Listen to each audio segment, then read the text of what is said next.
할렐루야. 주 예수 그리스도 이름으로 하나님 말씀 증거하겠습니다.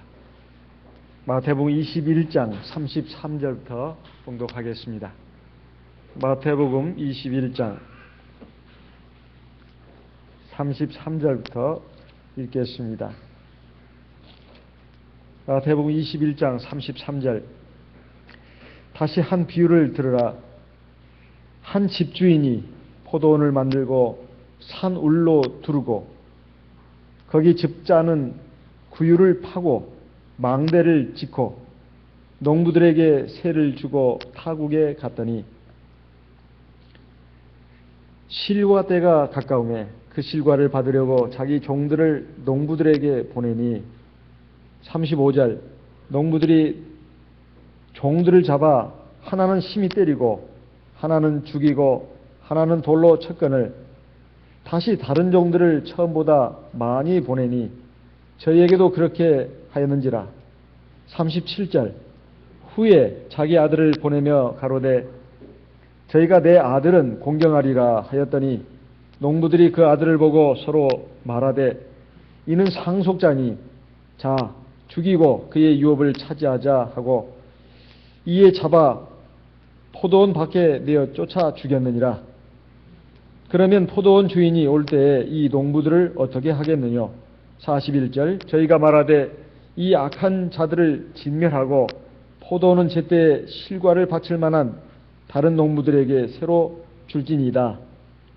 42절. 예수께서 가라사대 너희가 성경에 건축자들의 버린 돌이 모퉁이의 머릿돌이 되었나니 이것은 주로 말미암아 된 것이요 우리 눈에 기이하도다 함을 읽어본 일이 있느냐 없느냐. 그러므로 내가 너희에게 이르노니 하나님의 나라를 너희는 빼앗기고 그 나라의 열매 맺는 백성이 받으리라. 44절 같이 읽겠습니다. 이 돌 위에 떨어지는 자는 깨어지겠고 이 돌이 사람 위에 떨어지면 저를 가루로 만들어 흩으리라 하시니 까지 봤습니다. 여기 포도원 농부의 비유는 사실 하나님 나라의 비유가 되겠습니다. 그냥 포도원 얘기를 하시는 것이 아닙니다. 이 포도원 농부의 비유에서 포도원 주인이 누구를 가리키는가 하면은 하나님입니다. 하나님. 그리고 포도원은 바로 하나님의 허락하신 삶의 낙원, 하나님이 주신 삶의 터, 이런 것을 말할 수 있겠고 또 이것은 교회라고도 볼 수 있겠습니다. 교회. 그런데 농부는 당시 종교 지도자들을 먼저 가르치는 것입니다. 45절의 말씀을 보면 대제사장들과 바리새인들이 예수의 비유를 듣고 자기들을 가리켜 말씀하신 줄 알고 46절. 잡고자 하나 무리를 무서워하니 이는 저희가 예수를 선자로 알며더라. 그러니까 여기에 농부는 직접적으로는 바로 당시의 대제사장들, 바리새인들의 그 종교 지도자들을 가리켜 말하는 것입니다. 그리고 여기에 또 종을 주인이 보냈다고 했는데 이 종은 하나님이 보내신 선자를 가리킵니다. 그리고 그의 상속자인 아들은 바로 우리 주 예수 그리스도를 의미하고 있습니다. 그러니까 이 비유를 통해서 하나님께서 우리에게 알려주시고자 하는 교훈이 있는데 그게 뭘까요? 먼저 첫째, 이 포도원 주인은 농부들을 대단히 사랑하고 신뢰했다는 것입니다. 그러니까 33절에 보게 되면 그 한 집 주인이 포도원을 만들었다 이렇게 되어 있습니다. 포도원은 일정한 공간이 있어야 되겠고 그리고 거기에다가 포도나무를 심어야 합니다. 그리고 나서 세를 준 것이 아닙니다. 여기에 보시게 되면 울타리도 만들었다 이렇게 되어 있습니다. 산울로 두르고 이 말은 이제 안전하게 편안하게 일을 하면서 살 수 있는 공간을 확보해서 주었다는 뜻입니다. 그뿐만이 아닙니다. 포도즙을 짤 수 있는 구유까지 줬다.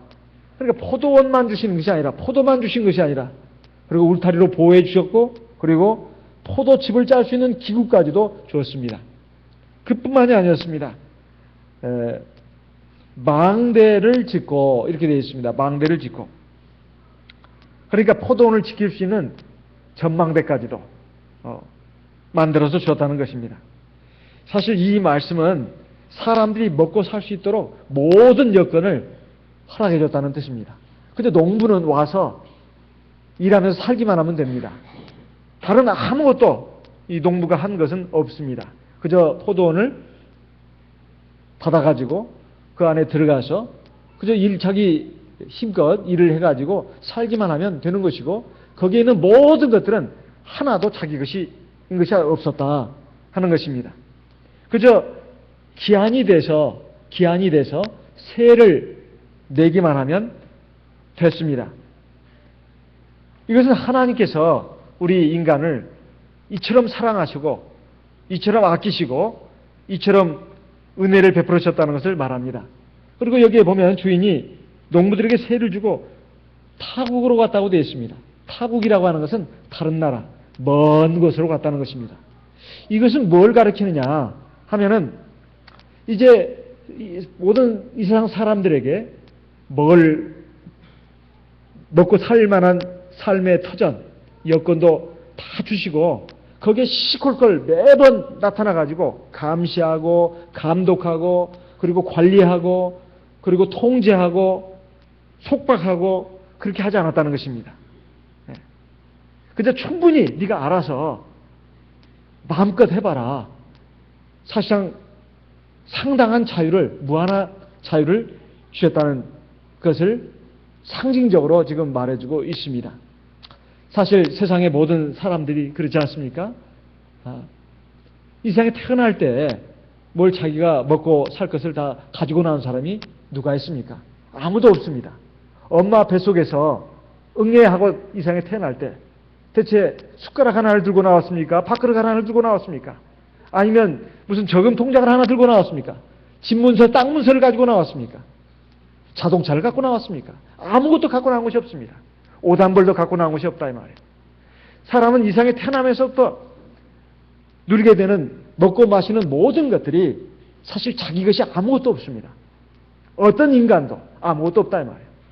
그래가지고 사실 세상에 살면서 이제 부모든 또 다른 사람을 통해서든 일단 주는 것들을 받고 또 교육을 받고 훈련을 받고 해가지고 나중에 자립할 수 있을 정도가 되면 자립해서 살아가는 것도 마찬가지입니다.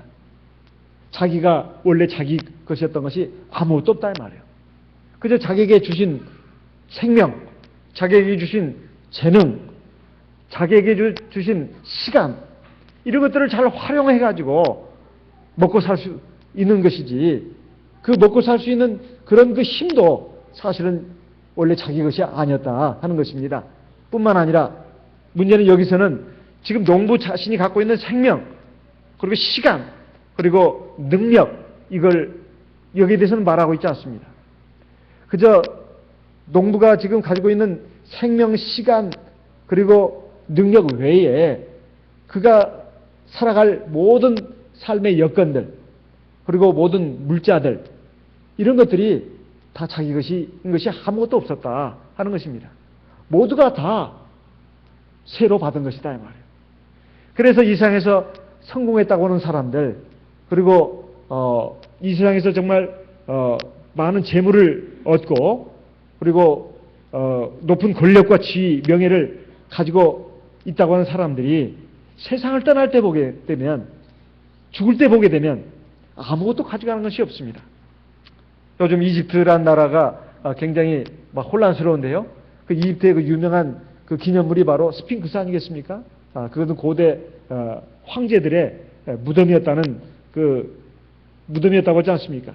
거기에 그 황제들이 그 미이라 처리돼 가지고 이렇게 되어 있지만은 거기에 많은 왕의 그 부작물 품들이 들어가 있었습니다.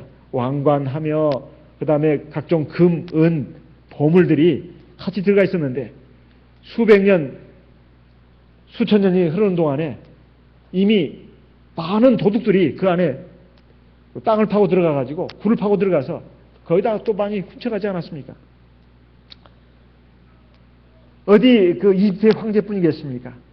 세상에 어떤 사람도 그가 가난했던 부자였던 성공했던 성공하지 못했던 이 세상을 떠남과 동시에 모든 것을 다 놓고 갑니다.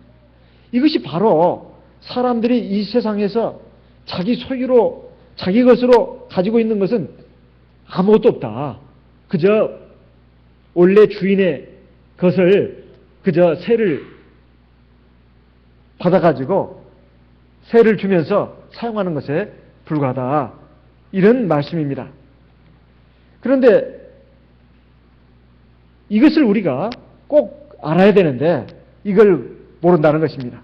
그런데 여기에 보게 되면 34절에 실과 때가 가까움에 그 실과를 받으려고 자기 종들을 농부들에게 보내니, 그러니까 주인은 이제 멀리 갔습니다. 멀리 갔어요. 먼 나라로 갔습니다. 그래가지고 이제 열매가 맺을 때가 이제 가까우니까 그 열매를 받으려고 세로 일정한 세를 받도록 되어 있는데 그 세금을 받으려고 종들을 농부들에게 보냈습니다. 그랬더니 이 농부들이 아주 잘못된 일을 했는데 주인이 보낸 그 종들을 갖다가 잡아서 하나는 심히 때리고 또 하나는 죽이고 또 하나는 돌로 쳤다. 이렇게 되어 있습니다. 그래서 주인이 이게 종들 하나씩 보내서 그런가? 그래가지고 이번에는 다른 종들을 전부 다 많이 보냈습니다. 그런데 그 많이 보낸 종들도 마찬가지였습니다. 때리고 죽이고 돌로 쳤다 이 말이에요. 나중에는 이 주인이 생각할 때 종들을 보내서 그런가? 그렇다면 내 아들을 보내야 되겠다. 그렇다면 이 아들은 주인처럼 생각해서 마땅히 공경하고 그래서 세금을 낼 것이다. 이렇게 생각을 했습니다. 그런데 그 주인의 기대와 달리 농부들은 그 아들을 보고 말을 하기를, 이 아들은 그 주인의 상속자니까 우리가 저 아들을 죽여버리자. 그리고 그의 유업을 차지하자. 이렇게 되어 있습니다. 이건 뭘 말하는 것이냐? 당시의 대제사장들과 바리새인만을 놓고 한 말이 아닙니다. 바로 오늘날 세상에 많은 사람들, 이 사람들이 자기에게 주어진 인생을 마치 자기 것인 양, 자기가 가진 생명, 시간, 재능뿐만 아니라 자기가 이 세상을 살아가면서 누리게 되는 재물들, 그리고 음식들, 그리고 모든 물질들, 이것들이 원래 자기 것이었는 양 이렇게 생각을 하고 하나님을 하나님으로 인정하지 않는다는데 바로 큰 죄가 있다는 것입니다. 여기에서 지금 이 농부들이 범한 죄악의 가장 큰 문제가 뭔가? 바로 주인을 주인으로 인정하지 않았다는 겁니다. 이것은 바꿔서 말한다면 하나님을 하나님으로 인정하지 않고 살아가는 이 세상의 많은 사람들을 말합니다. 이 세상의 많은 사람들이 하나님을 만물의 창조주로 인정하지 않습니다. 그리고 우리 인생, 우리 사람들이 바로 하나님이 지은 피조물이다. 하나님이 바로 나의 조물주다 하는 것을 인정하지 않는다는 것입니다. 여기에 바로 가장 큰 인간의 죄악이 있다. 이것을 지금 우리에게 깨우쳐 주기 위해서 주님께서 이런 말씀을 하신 겁니다. 사실 하나님께서 우리에게 시간을 주시고 생명을 주시고 물질과 모든 삶을 주시고 그리고 모든 삶에 있어서 우리가 누릴 수 있는 지위 그리고 기회를 주셨습니다. 맡겨주셨다 이 말이에요. 하지만 그 주인은 하나님이시지만은 우리를 종처럼 부리지 않으시고 그 농부처럼 부렸습니다. 그러니까 자유하는 청지기로 부렸다 이 말이에요. 거기에 있어가지고 일일이 삶을 간섭하고 주관하는 게 아닙니다. 너희들 마음껏 농사를 짓고 살아봐라. 다만 세금만은 내라. 이것은 주인은 엄연히 따로 있다. 그리고 마땅히 그 주인에 대한 의무를 다해야 된다. 이걸 말하는 것입니다. 이것마저 하지 않는다면 이것은 그 주인에게 대해서 이건 있을 수 없는 큰 죄를 범하는 것이다 하는 겁니다. 세상에 많은 사람들이 그렇게 살고 있습니다. 우리 하나님의 백성들도 만약 그렇게 산다면 이것은 하나님을 하나님으로 인정하지 않는 것과 같다는 것입니다. 하나님은 우리에게 얼마든지 자유롭게 살도록 우리 삶을 경영하면서 살 수 있도록 우리에게 자유를 주셨습니다. 그렇지만 많은 어리석은 사람들은 하나님이 자기에게 주신 자유를 착각을 합니다. 자기가 마치 주인인 것처럼 착각을 한다 이 말이에요. 자기 삶의 주인은 절대 자기가 아닙니다. 자기 삶의 주인은 하나님이시다 이 말이에요. 그리고 나에게 모든 것을 먹고 살 수 있도록 허락하신 분도 하나님이십니다. 그러니까 하나님을 주인으로 인정해야 되고, 그리고 하나님 앞에 일정한 세를 바쳐야 된다. 이 말은 주인의 뜻대로 사는 것을 말합니다. 물론 우리 마음껏 자유롭게 살더라도 최소한 일정 부분만큼은 주인의 뜻에 합당하게 살아야 된다 이 말이에요. 그런데 이 농부들이 주인인 하나님께 세를 내지 않고 또 주인의 보낸 종들을 갖다가 잡아 죽였습니다. 심지어는 아들까지도 잡아 죽이면서 하는 말이, 이 아들을 죽이면은 그 주인의 모든 재산들은 바로 우리 것이 된다. 이 말은 사실 구주 예수 그리스도를 인정하지 않는 것입니다. 그리고 주 안에서 하나님의 생명의 복음을 전하고 가르치는 이 주님의 몸된 교회, 이것을 인정하지 않는 겁니다. 그저 나는 세상에서 완전한 독립자다. 그리고 완전한 자유인이다. 이 모든 것들은 다 내가 노력해서 내가 내 복으로 내가 얻은 것이지, 무슨 하나님이 있으며 하나님이 이 세상을 언제 만들었느냐, 나 본 적도 없는데, 이런 식으로 생각을 한다 이 말이죠. 이것은 하나님이 절대로 용납하지 못하는 인간의 가장 무서운 죄악이다 하는 것입니다. 그래서 우리가 이 비유를 통해서 우리 주님 앞에 꼭 새겨야 될 교훈이 뭔가, 우리에게 있는 모든 것은 바로 하나님께서 우리에게 맡기신 것이다. 그래서 우리는 바로 하나님의 청직이다 하는 것입니다.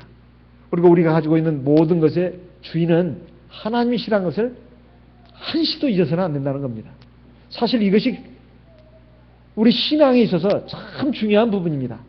가장 기초적이고 가장 기본적인 것인데, 우리가 이것을 세상 사람들 못지않게 우리도 많이 잊어버리면서 살 때가 많다는 겁니다. 이걸 뒤집어 생각한다면 하나님이 모든 것을 만들고 모든 것을 주관하시고 우리에게 맡겼다고 할 것 같으면, 사실 우리가 살아가는 데 있어서 우리의 삶의 육신적인 부분 그리고 물질적인 부분에 있어서 우리는 너무나 두려워하고 걱정할 필요가 없다는 겁니다.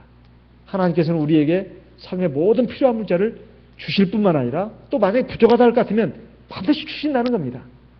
문제는 하나님을 조물주 하나님으로 인정하고 있는가, 그리고 천지 만물이 지금도 하나님의 소유로 되어 있는가, 여기에 대한 믿음이 있느냐 없느냐 하는 겁니다. 두 번째는 하나님께서는 그 열매를 일정 부분을 새로 바치라고 말하고 있습니다. 우리가 반드시 맺어야 할 열매가 있다는 겁니다. 실과 때가 가까운데 그 실과를 받으려고 자기 종들을 보냈다고 해서 일단은 열매를 맺어야 되지 않겠습니까? 포도원을 우리가 받았다면 당연히 열매를 맺어야 되고, 또 열매를 맺은 것의 일부는 하나님 앞에 새로 드려야 된다 하는 것입니다. 그것은 꼭 11조만을 말하는 것이 아니고, 돈으로 물질로 드리는 11조만을 말하는 것이 아니고, 우리의 마음, 우리의 정성, 특히 신앙적인 부분에 있어서 우리가 하나님 앞에 우리의 본분을 다해야 된다 하는 것입니다. 하나님 앞에 우리의 마음을 드리는 것이 가장 중요합니다. 그것은 바로 하나님을 만나는 것입니다. 그리고 하나님의 말씀을 듣는 것이고, 하나님과 기도로서 대화하는 시간을 가지는 겁니다. 그리고 하나님의 나라를 위해서 내게 주신 시간, 내게 주신 생명, 내게 주신 재능을 하나님의 영광을 위해서, 하나님의 뜻을 위해서 쓰는 것입니다. 세 번째로는, 만약에 우리가 우리의 본분을 잊어버린다면 하나님께서는, 그리고 우리의 의무를 다하지 않는다면 하나님께서는 내게 주신 것들을 다 빼앗아가신다. 그래가지고 결국 그것을 착하고 충성된 종에게 주신다는 것입니다. 하나님께서 비록 우리에게 주신 것이 적은 것이라 할지라도 우리가 그것을 감사함으로 알고 하나님을 인정하고 내게 주신 시간을 주님을 위해서 쓴다면 하나님은 그 사람에게 더 시간을 주셔가지고 더 하나님의 영광을 나타나게 하고 하나님 보시기에 더 아름다운 시간들을 살게 하신다, 이런 말씀입니다. 또 물질도 마찬가지입니다. 우리가 주인의 뜻, 하나님의 뜻대로 잘 관리하고 그것을 선용한다면 하나님께서는 그에게 더 선을 위해서 쓸 수 있도록, 선용할 수 있도록 거기에 맞게끔 더 물질도 주신다는 것입니다. 또 명예나 지위도 마찬가지입니다. 명예나 지위도 마찬가지예요. 꼭 세상에서 명예나 지위가 자기 자신의 육신의 영광만을 위해서 그것을 추구하는 사람들 같으면 나중에 그것은 썩어진 멸류관이 되고 말겠지만, 내게 주어진 삶의 지위, 위치가 그것이 화려하든 아니면 평범하든 아니면 초라하든 간에 내게 주어진 그 삶의 지위나 위치를 가지고 교만해지지 않고 때로는 열등감에 빠지지 않고 거기에서 만족하고 감사하면서 최선을 다해서 주인의 뜻에 맞게끔 쓴다면 주님께서는 그 지위를 빛나게 해주실 뿐만 아니라 높여주십니다. 높여주신다 말이에요. 그래서 우리가 세상적인 안목, 육신의 정욕을 가지고 세상에서 성공하고 세상에서 출세하고 이런 그 방면에 너무 안달하지 않는 것이 중요합니다. 그저 내가 내 재능대로 내 능력대로 먹고 살 수 있으면 그걸로 감사하고 만족하다. 그렇지만 세상적인 기준에서 항상 어떤 화려한 그 위치를 꿈꾸고 그리고 많은 재물을 얻어가지고 부자가 돼야 되겠다. 맹목적으로 그런 생각만 하고 나간다면 이것은 하나님 앞에 아름다운 것이 아니다는 겁니다. 내게 주어진 삶의 터전, 삶의 위치, 이것을 감사함으로 생각하고 그 주인을 알고 인정하고 그 주인 앞에서 내 삶의 지위와 위치를 아름답게 활용한다면 하나님은 그가 가진 삶의 위치를 빛나게 해주신다 말이에요. 그가 세상에서 어떤 직업을 가졌다 하더라도 어떤 위치에 있다 하더라도 하나님께서는 그를 빛나게 해주신다는 겁니다. 그래서 요셉을 보게 되면 요셉은 감옥 속에 들어가 있었지만은 그가 하나님 앞에서 참 믿음으로 성실하게 최선을 다했습니다. 그랬더니 하나님께서 감옥에 들어간 그 요셉을 형통하게 해주셨다. 그 감옥 속에 요셉을 형통하게 해주셨다는 말이 나옵니다. 세상에 감옥에서 형통할 일이 뭐가 있겠습니까? 그리고 노예로 그가 보디발 장군의 집에서 일할 때도 하나님이 그와 함께 하셔가지고 그 하는 일마다 형통하게 해주셨다고 했습니다. 당시 애굽의 왕하고 요셉하고 비교하면 이건 하늘과 땅 차이입니다. 근데 누가 과연 빛나는 인생을 살고 있었냐 이 말이에요. 애굽의 왕입니까? 절대 그러지 않습니다. 바로 보디발 장군의 노예로서 살고 있는 요셉이라는 청년. 하나님께서 함께 하시고 그의 하는 일마다 형통함을 주셔가지고 그 주인 보디발 장군이 보니까 하나님이 함께 하시고 요셉의 하는 일마다 형통케 하는 것을 보았다고 이렇게 나와 있습니다. 계시록 2장 23절 26절 말씀을 보겠습니다. 계시록 2장 23절 26절 말씀. 계시록 2장 23절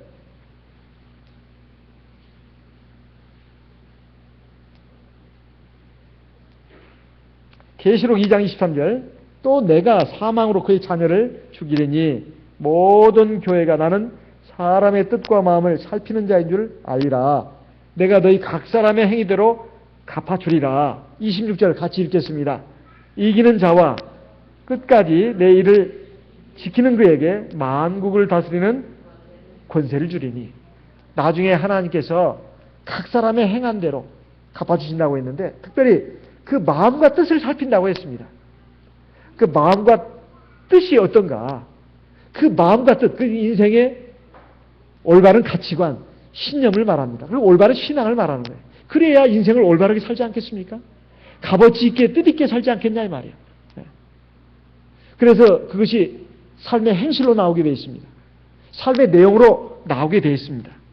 그러면 하나님께서 나중에 최종적으로 심판하시는 것은 그의 행한 대로 갚아주신다고 분명히 말씀하고 있습니다. 그래서 그 삶에서 진정으로 승리한 사람, 끝까지 하나님의 일을 지키는 사람에게는 만국을 다스리는 권세를 주겠다.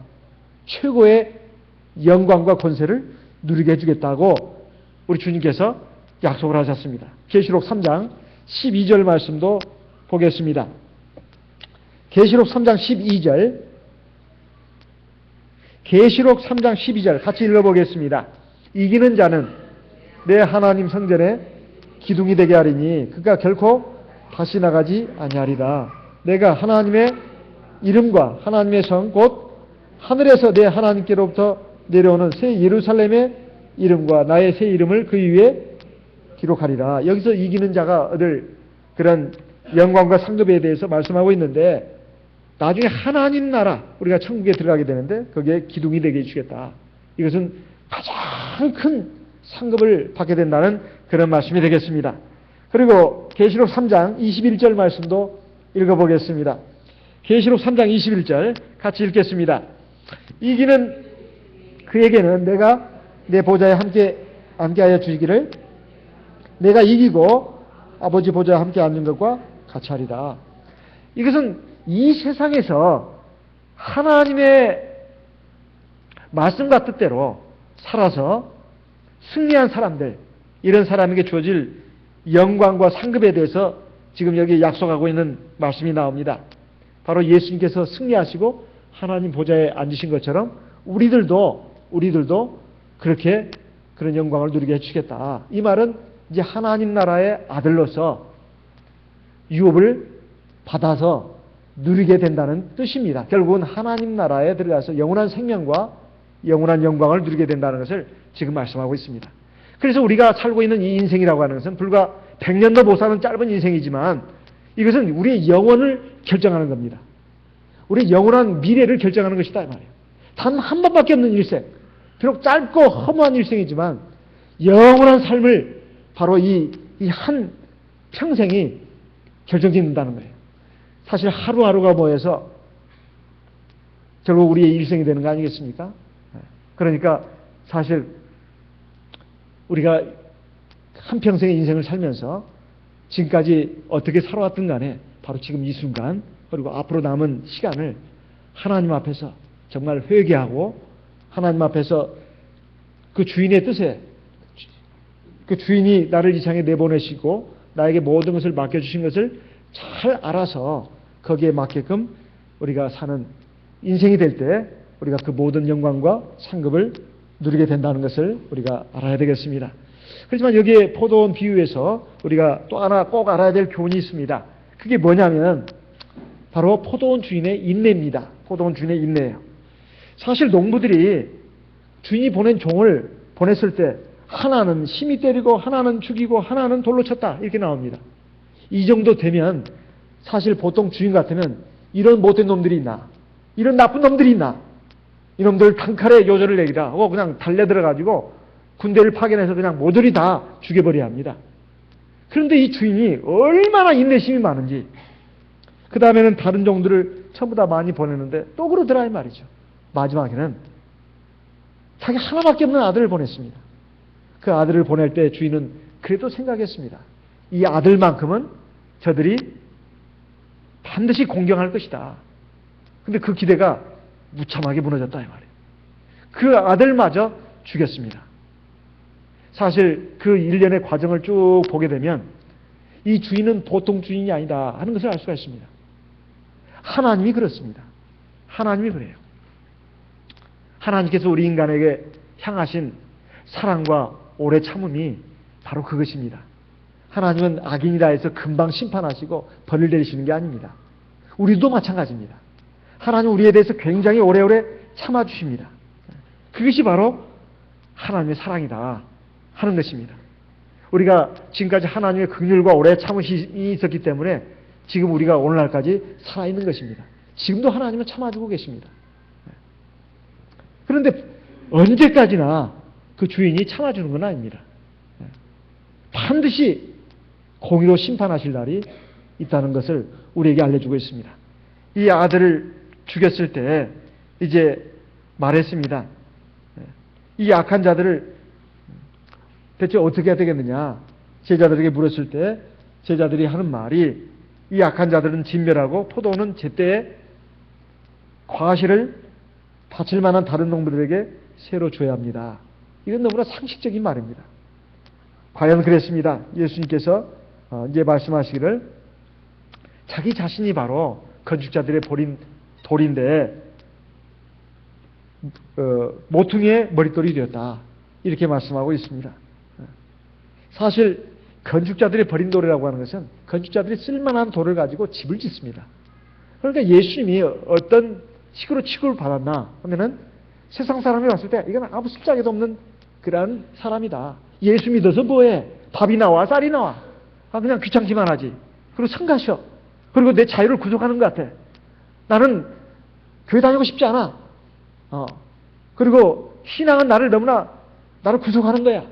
내 자유를 속박하는 거야. 내가 마음대로 뭘 할 수 없도록 만들어. 이렇게 생각하면서 그냥 버리는 돌과도 같이 취급받아나는 겁니다. 그렇지만 이 돌이 바로 구원의 돌이었습니다. 뿐만 아니라 심판의 돌이었다는 거예요.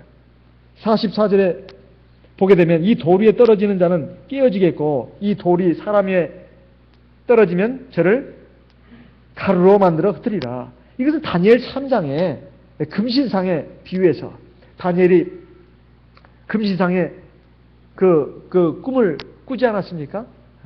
그것은 장차 이제 바벨론 나라로부터 시작해가지고 장차 이루어질 세계의 역사를 갖다가 미리 하나님이 보여주신 겁니다. 근데 나중에 뜨인 돌이 나타나가지고 그 금신상을 치니까 전부가 다 가루가 돼서 바람에 날아갔다고 하지 않습니까?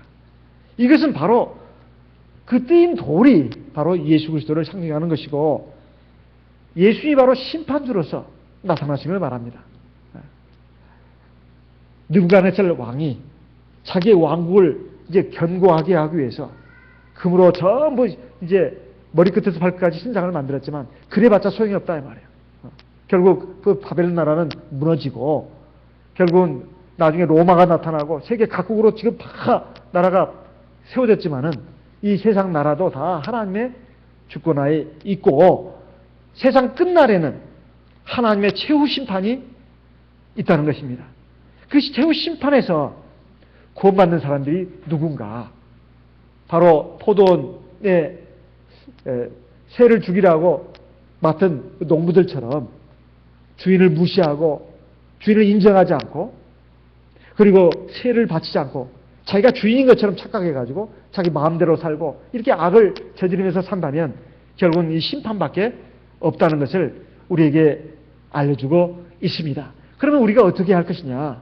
우리가 바로 이 교훈에서 얻어야 할 하나님의 말씀은 바로 이 악한 농부들처럼 해서는 안 된다는 것입니다. 베드로전서 4장 10절 말씀을 보겠습니다. 베드로전서 4장 10절 11절 말씀 같이 우리 읽어보겠습니다. 베드로전서 4장 10절 11절 말씀을 같이 읽어보겠습니다. 각각 은사를 받은 대로 하나님의 각양 은혜를 맡은 선한 청지기같이 서로 봉사하라. 만일 누가 말하려면 하나님의 말씀을 하는 것 같이 하고 누가 봉사하려면 하나님의 공급하시는 힘으로 하는 것 같이 하라. 이는 범사에 예수 그리스도로 말미암아 하나님의 영광을 받으시게 하려 함이니 그에게 영광과 권능이 세세에 무궁토록 있느니라. 또 한 구절 읽어보겠습니다. 고린도 전서 4장 7절 말씀을 읽어보겠습니다. 고린도전서 4장 7절 같이 읽어보겠습니다. 고린도전서 4장 7절 같이 읽겠습니다. 누가 너를 구별하였느냐? 네게 있는 것 중에 받지 아니한 것이 무엇이뇨? 네가 받았은즉 어찌하여 받지 아니한 것 같이 자랑하느뇨? 예. 여기에 보면은 사실 내게 있는 모든 것들이 다 하나님께 받은 것이다. 이걸 말씀하고 있고, 우리가 바로 조금 전에 읽었던 베드로전서 4장 9절 10절 말씀은 우리가 하나님의 각양 은사를 선한 청지기로서 맡은 것이다. 그래서 하나님의 선한 청지기로서 우리가 받은 모든 것을 하나님의 말씀과 뜻대로 써야 된다 하는 것을 우리에게 알려주고 있습니다.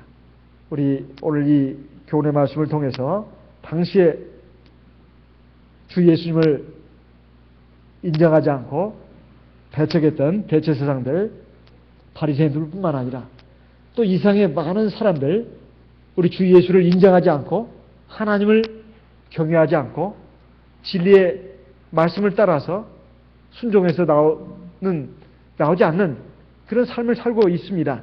오늘 우리도 마찬가지입니다. 우리가 하나님을 믿고 하나님 안에서 구원을 받았다고 하면서도 여전히 예전에 하나님을 모르고 하나님을 인정하지 않고 살았던 사람들과 같은 가치관으로, 같은 생활 태도로 살아간다면 나중에 이 악한 그 농부들과 결과적으로 봤을 때 무슨 차이가 있겠습니까? 그래서 우리가 그러한 사람이 되지 않도록 우리는 이 포도 농부의 비유에서 교훈을 얻어야 되겠습니다. 오늘 이 시간 들으신 말씀을 기억하시고 기도하겠습니다. 나에게 주어진 이 삶 모두가 다 하나님이 주시는 것이라는 걸 생각하고 감사하겠습니다. 때로 하나님을 대해서 의심하고 하나님에 대해서 원망하고 또는 내 삶에 대해서 탄식하고 한탄하고 이런 부분들이 다 사실은 하나님에 대해서 원망한 것과 같습니다.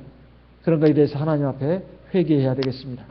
그리고 두 번째는 우리가 하나님 앞에서 정말로 내게 주신 모든 것들을 선한 청지기로서 선용하면서 살았는가, 이런 부분에 대해서 하나님 앞에 아마 부족한 것들이 한두 가지가 아닐 줄 압니다. 이런 것들을 하나님 앞에 회개하고 하나님, 내가 하나님의 선한 청지기로서 내 나머지 인생을 살 수 있도록 인도해 주십시오. 그러면 하나님은 그렇게 회개하고 돌이킨다면 과거의 모든 것들은 다 잊어버리신다고 했습니다. 이것이 성경에 있는 전체적인 내용인데 특별히 에스겔 18장과 에스겔 33장에 분명히 말씀하고 있습니다. 우리가 지금이라도 돌이킨다면 하나님은 과거의 우리 모든 죄악을 다 잊어버리신다고 했습니다. 우리의 회개한 것 때문에 돌이켜서 하나님의 선하고 기뻐하시고 온전하신 뜻대로 사는 그것 때문에 우리 과거의 모든 잘못된 것을 다 잊어버려 주신다고 했습니다. 이건 얼마나 큰 사랑인지 모릅니다. 우리 이 하나님의 사랑과 인내를 절대로 무시해서는 안 되겠습니다. 이 시간 들으신 말씀을 기억하시고 제목을 삼아서 하나님 앞에 기도하도록 하겠습니다. 다 같이 기도하겠습니다.